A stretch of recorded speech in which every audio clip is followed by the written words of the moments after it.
ಎಲ್ಲರಿಗೂ ನಮಸ್ತೆ. ಎಲ್ಲರೂ ಹೇಗಿದ್ದೀರಾ? ನಾನು ಅಂದ್ಕೊಂಡಿದ್ದೀನಿ ನೀವೆಲ್ಲರೂ ಚೆನ್ನಾಗಿದ್ದೀರಾ, ಖುಷಿಯಾಗಿದ್ದೀರಾ ಅಂತ. ನಾನು ಕೂಡ ಚೆನ್ನಾಗಿದ್ದೀನಿ, ಖುಷಿಯಾಗಿದ್ದೀನಿ. ಇವತ್ತು ನಾನು ನಿಮಗೆ ಬರೀ ನೀವು ಖುಷಿಯಾಗಿದ್ದೀರಾ ಅಂತ ಅಂದ್ಕೊಳ್ಳೋದು ಅಷ್ಟೇನಾ, ಅಥವಾ ನಿಜವಾಗ್ಲೂ ನೀವು ನಂತರ ಟು ಬಿ ಹಾನೆಸ್ಟ್ಲಿ 100% ನಾನು ಹ್ಯಾಪಿಯಾಗಿದ್ದೀನಿ, ಖುಷಿಯಾಗಿದ್ದೀನಿ ನನ್ನ ಲೈಫಲ್ಲಿ ಅಂತ ನೀವು ಕೂಡ ಹೇಳ್ತೀರಾ?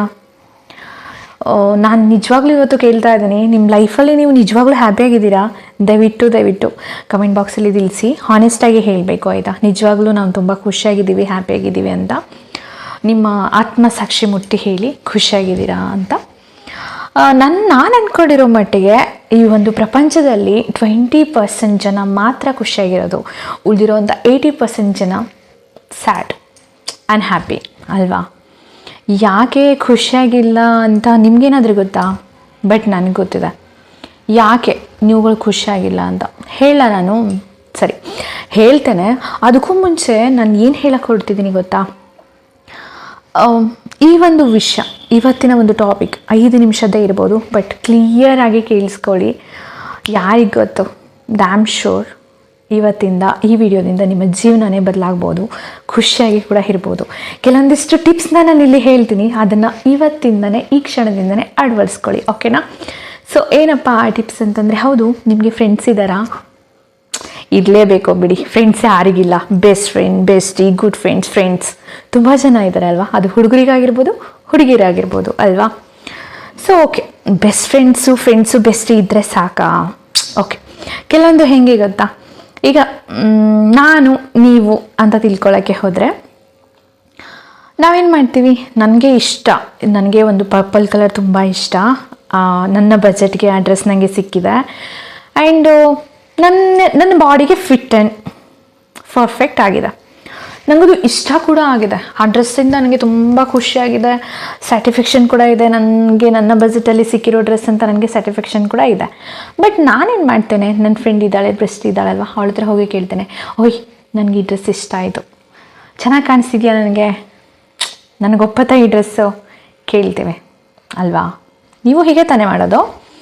ಸರಿ, ಇನ್ನೊಂದು ವಿಷಯ ಏನು ಗೊತ್ತಾ? ನಮ್ಗೆ ಇವಾಗ ಒಂದು ಫಿಲ್ಮಿಗೆ ಹೋಗಬೇಕು, ಇಲ್ಲ ಒಂದು ಪಾರ್ಕಿಗೆ ಹೋಗಬೇಕು, ಇಲ್ಲ ಒಂದು ಪಿಜ್ಜಾ ಏನಾದರೂ ತಿನ್ನಬೇಕು, ಏನೋ ಒಂದು ಎಕ್ಸೆಟ್ರಾ ತಿನ್ನಬೇಕು ಅಲ್ವಾ? ನಾವೇನು ಮಾಡ್ತೀವಿ, ನನಗೆ ಅದು ತಿನ್ನಬೇಕು ಅಂತ ಅನಿಸ್ತಿದೆ ಕಣೆ, ಬರ್ತೀಯಾ? ನನಗೆ ಅದು ತಿನ್ನಬೇಕು ಅನಿಸ್ತಿದೆ ಕಣೋ, ಬರ್ತೀಯಾ? ಹೋಗೋಣ. ಈ ಥರ ಮಾಡ್ತೀವಿ ಅಲ್ವಾ? ನನ್ನನ್ನು ಸೇರಿಸೇ ಹೇಳ್ತಾ ಇದ್ದೀನಿ ಆಯಿತಾ? ಬಟ್ ಇದನ್ನು ಮಾಡಬೇಡಿ ಅಂತಲೇ ಹೇಳೋದು. ಹಾಗೆ ನೋಡ್ತಿದ್ದೀರಾ? ಹೌದು, ನಿಮ್ಮ ಲೈಫಲ್ಲಿ ನೀವು ಅದಕ್ಕೆ ಖುಷಿಯಾಗಿಲ್ಲ, ಇದನ್ನು ಮಾಡಬೇಡಿ. ನಿಮಗೆ ಡ್ರೆಸ್ ಇಷ್ಟ ಆಯಿತಾ, ಕಲರ್ ಇಷ್ಟ ಆಯಿತಾ, ಪರ್ಫೆಕ್ಟ್ ಆಗಿದೆಯಾ, ಮ್ಯಾಚ್ ಆಗ್ತಿದೆಯಾ, ನಿಮಗೆ ಖುಷಿಯಿಂದ ನೀವು ತೊಗೊಂಡ್ರಾ, ನಿಮ್ಮ ಬಜೆಟಿಗೆ ಓಕೆನಾ, ಹಾಕೊಂಬಿಡಿ. ಅವರನ್ನು ಹೋಗಿ ಕೇಳಕ್ಕೆ ಹೋಗಬೇಡಿ, ಖುಷಿಯಾಗಿರೋಕ್ಕೆ ಸಾಧ್ಯನೇ ಇಲ್ಲ, ಓಕೆನಾ? ಆ್ಯಂಡ್ ನಿಮಗೆ ಯಾವುದೋ ಒಂದು ಜಾತ್ರೆಯಲ್ಲಿ ಹೋಗ್ತೀವಿ, ಏನೋ ಒಂದು ಜುಮ್ಕಾನೋ ಓಲೆನೋ ಏನೋ ಇಷ್ಟ ಆಗುತ್ತೆ, ನೀವೇನು ಮಾಡ್ತೀರಾ? ಮತ್ತೆ ಅದೇ ಅಲ್ವಾ, ಚೆನ್ನಾಗಿ ಕಾಣ್ತಿದೆಯಾ, ನನಗೆ ನೋಡೆ ಒಪ್ಪತ್ತಾ? ಅದನ್ನು ಕೇಳಿಬಿಡಿ. ನಿಮ್ಗೆ ಇಷ್ಟ ಆಯಿತಾ? Yes, you have to take that. Okay, ನಿಮ್ಗೆ ಇಷ್ಟ ಆಯಿತು ಅಂದರೆ ತೊಗೊಂಬಿಡಿ. ಅದನ್ನು ಅವರಿಗೆ ಕೇಳಿ ಇಷ್ಟ ಆಯಿತಾ, ತೊಗೊಳ್ಳ ಬೇಡವಾ ಅಂತ ಅವ್ರ ಮೇಲೆ ಯಾಕೆ ಡಿಪೆಂಡ್ ಆಗ್ತೀರಾ? ದುಡ್ಡು ನಿಮ್ಮದು, ಇಷ್ಟಪಟ್ಟಿರೋದು ನೀವು, ತೊಗೊಳ್ಳೋರು ನೀವು, ಹಾಕ್ಕೊಳ್ಳೋರು ನೀವು ತೊಗೊಳಿದ್ದೇವ್ರೆ ಇವ್ರಿಗೆ ಯಾಕೆ ಕೇಳ್ತೀರಾ? ಬೆಸ್ಟಿ ಆಗಲಿ, ಬೆಸ್ಟ್ ಫ್ರೆಂಡ್ಸ್ ಆಗಲಿ ಕೇಳಕ್ಕೆ ಹೋಗಬೇಡಿ. ಮಸ್ಟ್ ಆ್ಯಂಡ್ ಶುಡ್, ಇದು ನಾವು ಮಾಡ್ತಾ ಇರೋ ದೊಡ್ಡ ತಪ್ಪು, ಆಯಿತಾ? ಸೊ ನೆಕ್ಸ್ಟ್ ಇನ್ನೊಂದು ಮೋಸ್ಟ್ ಇಂಪಾರ್ಟೆಂಟ್. ಓಕೆ, ನನ್ನ ಲೈಫಲ್ಲೂ ನಿಮ್ಮ ಲೈಫಲ್ಲೂ ಸಾಕಷ್ಟು ಜನ ಬರ್ತಾರೆ ಹೋಗ್ತಾರೆ ಅಲ್ವಾ? ಕೆಲವೊಂದಿಷ್ಟು ಜನ ನಮಗೆ ಹರ್ಟ್ ಮಾಡೋರು ಇರ್ತಾರೆ, ಮೋಸ ಮಾಡೋರು ಇರ್ತಾರೆ, ಎಕ್ಸೆಟ್ರಾ ಏನೋ ಆಗಿರುತ್ತೆ. ಬಟ್ ಆ ಒಂದು ಸಿಚುವೇಶನ್ಗೆ ನಮ್ಮ ತಲೆಯಲ್ಲಿ ಏನೋ ಒಂದು ಓಡ್ತಾ ಇರುತ್ತೆ, ಆ ಥಾಟ್ಸ್ ಏನೋ ತಲೆಯಲ್ಲಿ ಇದ್ದೇ ಇರುತ್ತೆ. ಆ ಟೈಮಲ್ಲಿ ನಾವೇನು ಮಾಡ್ತೀವಿ, ಸ್ವಲ್ಪ ನಮ್ಮ ಮೈಂಡ್ ರಿಲ್ಯಾಕ್ಸ್ ಮಾಡಬೇಕು ಅಂತ ಫೋನ್ ತೊಗೋತೀವಿ. ಫೋನ್ ತೊಗೊಂಡು ಏನು ಮಾಡ್ತೀವಿ, ಒಂದು ಇನ್ಸ್ಟಾಗ್ರಾಮಲ್ಲಿ ರೀಲ್ಸ್ ನೋಡ್ತಿರ್ತೀವಿ, ಇಲ್ಲ ಯೂಟ್ಯೂಬಲ್ಲಿ ಶಾರ್ಟ್ಸ್ ವೀಡಿಯೋಸ್ನ ನೋಡ್ತಾ ಇರ್ತೀವಿ.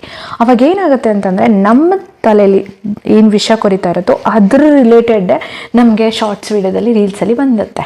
ಆವಾಗ ನಾವೇನು ಮಾಡ್ತೀವಿ, ಇದೇ ನನ್ನ ಹಣೆ ಬರ, ಇಷ್ಟೇ ನನ್ನ ಹಣೆ ಬರ, ನನ್ನ ಜೀವನದಲ್ಲೂ ಇದು ಹೀಗೆ ಆಗೋದು ಅಲ್ವಾ? ಯಾಕೆ ಆ ರೀಲ್ಸ್ನ ಏನು ಮಾಡೋದು ಸ್ಕಿಪ್ ಮಾಡಲ್ಲ ನಾವು, ಅದನ್ನು ಡೌನ್ಲೋಡ್ ಮಾಡಿಕೊಂಡು ಮೆಮೊರಿಯಲ್ಲಿ ಇಲ್ಲೂ ಕೂಡ ಫಿಕ್ಸ್ ಮಾಡ್ಕೋತೇವೆ, ನಮ್ಮ ಫೋನಲ್ಲೂ ಕೂಡ ಫಿಕ್ಸ್ ಮಾಡ್ಕೊತೇವೆ, ಪದೇ ನೋಡಿಕೊಂಡು ಸ್ಟೇಟಸ್ಸಿಗೆಲ್ಲ ಹಾಕೋತೇವೆ. ಮತ್ತೆ ಅದನ್ನೇ ಅದೇ ಥರ ರಿಪೀಟ್ ಆಗ್ತಾ ಇರೋದ್ರಿಂದ ಏನಾಗುತ್ತೆ ಅಂತಂದರೆ, ನಮ್ಮ ಸಬ್ ಕಾನ್ಷಿಯಸ್ ಮೈಂಡಲ್ಲಿ ಅದೇ ಇರುತ್ತೆ.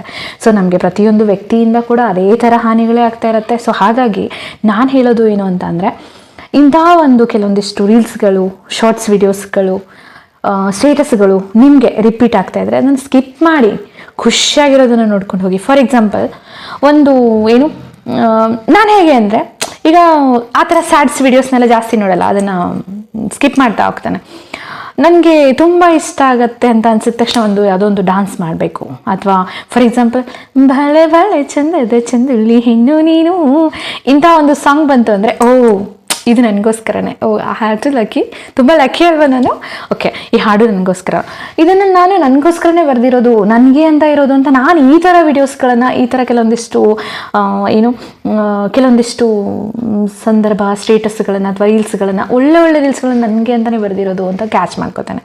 ಬಟ್ ಕೆಲವೊಂದಿಷ್ಟು ಇಲ್ಲಿ 70% ಜನರಂತೂ ಆ ಸ್ಟೇಟಸ್ಗಳು ನನಗೇ ಬರೆದಿರೋದು, ಬ್ಯಾಡ್ ಆಗಿರೋಂಥ ಸಿಚುವೇಶನ್ಗಳನ್ನು, ವರ್ಸ್ಟ್ ಆಗಿರೋ ಸಿಚುವೇಶನ್ನು ಅವರ ಲೈಫಲ್ಲಿ ಆ ಕ್ಷಣಕ್ಕೆ ಘಟನೆ ನಡೆದಿರುತ್ತೆ. ಆ್ಯಂಡ್ ಫೋನ್ ತೊಗೊಂಡ ತಕ್ಷಣ ಅದೇ ರಿಲೇಟೆಡ್ ಒಂದು ರೀಲ್ಸ್ ಬಂದಿರುತ್ತೆ. ನನಗೆ ಫಿಕ್ಸ್ ಇದು, ನನಗೆ ಹೀಗೇನೆ, ಅದನ್ನು ಡೌನ್ಲೋಡ್ ಮಾಡೋದಂತೆ, ಸ್ಟೇಟಸ್ ಹಾಕೋದಂತೆ. ಅದನ್ನು ದಯವಿಟ್ಟು ಮಾಡೋಕ್ಕೆ ಹೋಗಬೇಡಿ.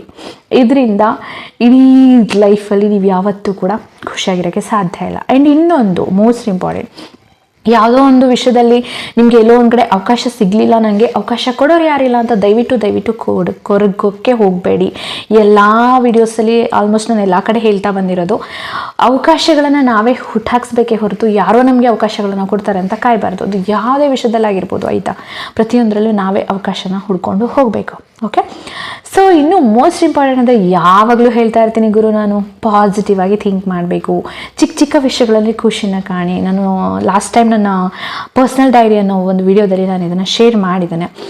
ನಾನೊಂದು ಎಡವಿ ಬಿದ್ದರು, ನನ್ನ ಕೈಗೊಂದು ಗಾಯ ಮಾಡಿಕೊಂಡ್ರು, ಏನೋ ಒಂದಾದರೂ ಕೂಡ ನಾನು ಹೇಗೆ ಪಾಸಿಟಿವ್ ಆಗಿ ತೊಗೋತೀನಿ ಅನ್ನೋದನ್ನು ಅದರಲ್ಲಿ ಶೇರ್ ಮಾಡಿದ್ದೇನೆ. ಅದೇ ಥರ ಪ್ರತಿಯೊಂದು ವಿಷಯದಲ್ಲಿ ನೆಗೆಟಿವ್ ಹುಡ್ಕೋಕ್ಕಿಂತ ಜಾಸ್ತಿ ಪಾಸಿಟಿವ್ ಹುಡುಕಿ. ಆ್ಯಂಡ್ ಭಗವದ್ಗೀತೆಯಲ್ಲಿ ಆಲ್ರೆಡಿ ಶ್ರೀಕೃಷ್ಣ ಹೇಳಿದ್ದಾನೆ ಅಲ್ವಾ, ಆಗೋದೆಲ್ಲವೂ ಒಳ್ಳೆಯದಕ್ಕೆ, ಆಗೋದೆಲ್ಲವೂ ಒಳ್ಳೆಯದೇ, ಆಗಿದ್ದೆಲ್ಲವೂ ಒಳ್ಳೆಯದೇ, ಮುಂದೆ ಆಗೋದೆಲ್ಲವೂ ಒಳ್ಳೆಯದು.